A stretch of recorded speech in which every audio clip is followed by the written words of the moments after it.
नहीं नहीं, निश्चित रूप से जो आपने चिंता प्रकट की है वो बहुत ही स्वाभाविक चिंता है कि एक पूर्व विधायक, और खासतौर पे हम लोग विशेष तौर पे स्तब्ध हैं क्योंकि बाबा सिद्दीकी जी बिहार के रहने वाले थे, गोपालगंज के रहने वाले थे, और आज भी गोपालगंज में उनके नाम के बहुत सारे चैरिटी स्कूल्स चलते हैं। एक बड़ा नाम थे, एक बड़े नेता थे, और थ्रेट परसेप्शन को देखते हुए वहां पे उनको वाई श्रेणी की सुरक्षा भी प्रदान की गई थी, जैसा कि आपने अपने प्रारंभिक उद्बोधन में बताया।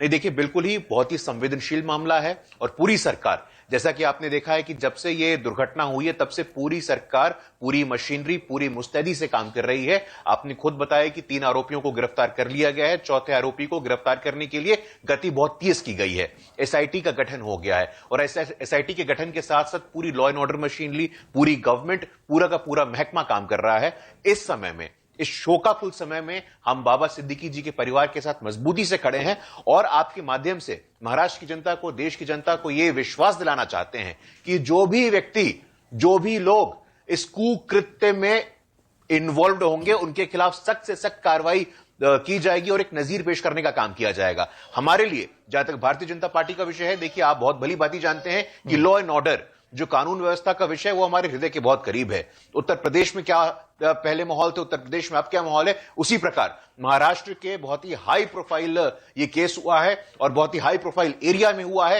ये चूक कहां हो गई, ये चूक कैसे हो गई, ये चूक किससे हो गई, इन सभी चीजों पे पूरी संवेदनशीलता के साथ एक त्वरित कार्रवाई की आवश्यकता है, और उस त्वरित कार्रवाई को हम करने जा रहे हैं। गुरु प्रकाश जी, ये चूक जो है महाराष्ट्र पुलिस से हुई है, उस महाराष्ट्र पुलिस से हुई है जो महाराष्ट्र सरकार के अंडर आती है। महाराष्ट्र सरकार अभी बीजेपी, एनसीपी, शिवसेना, शिंदे गुट मिलकर चला रहे हैं। ये उनसे चूक हुई है, सभी जानते हैं।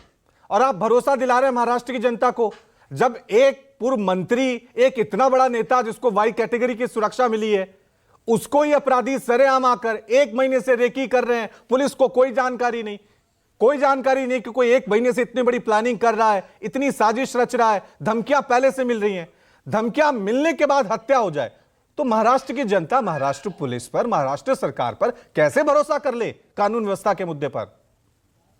नहीं, देखिए सर, ऐसा है कि आप निश्चित रूप से, ये मौका है, आप सवाल खड़ा करिए, और सवाल खड़ा करना काम है। हम लोगों का बस इतना कहना है कि इस विषय को पॉलिटिकल रंग देना कहां तक उचित है।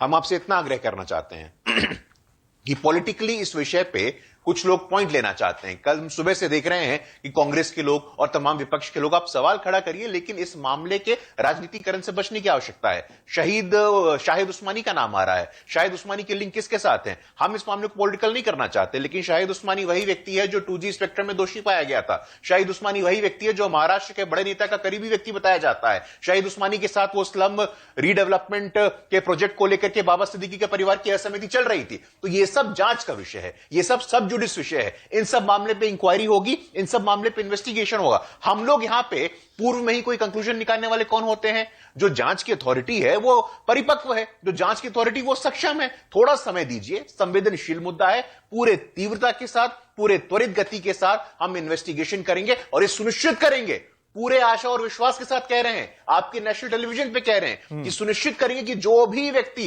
जो भी गैंग इसमें इन्वॉल्व होगा, एक सख्त से सख्त कार्रवाई की जाएगी और एक नजीर पेश करने का काम किया जाएगा। यही मुंबई है। आप भी जानते हैं कि इस मुंबई में 10 साल पहले, 15 साल पहले कौन से अंडरवर्ल्ड का प्रभाव हुआ करता था? दाऊद इब्राहिम और तमाम ऐसे लोग थे जो बेटिंग से लेकर के मैच फिक्सिंग में इन्वॉल्व थे, एक्सटॉर्शन में इन्वॉल्व थे। स्वर्गीय गुलशन कुमार जी का केस हम सबके स्मरण में आता है। और आज लंबे समय तक मुंबई में एक पीस, स्टेबिलिटी और सिक्योरिटी का माहौल बना था, लेकिन कहां कॉम्प्रोमाइज हुआ है, कहां चूक हुई है, कहां समझौता हुआ है? मुझे लगता है कि सबको, महाराष्ट्र को जानने का हक है, और महाराष्ट्र की जनता की सुरक्षा की चिंता हमारे लिए सर्वोपरि है, हमारे लिए सर्वोच्च है। इसलिए आप निश्चिंत रहिए, इन्वेस्टिगेशन भी होगा, और फ्यूचर में ऐसा कोई करने की सोचिए भी ना, हम यह सुनिश्चित भी करेंगे।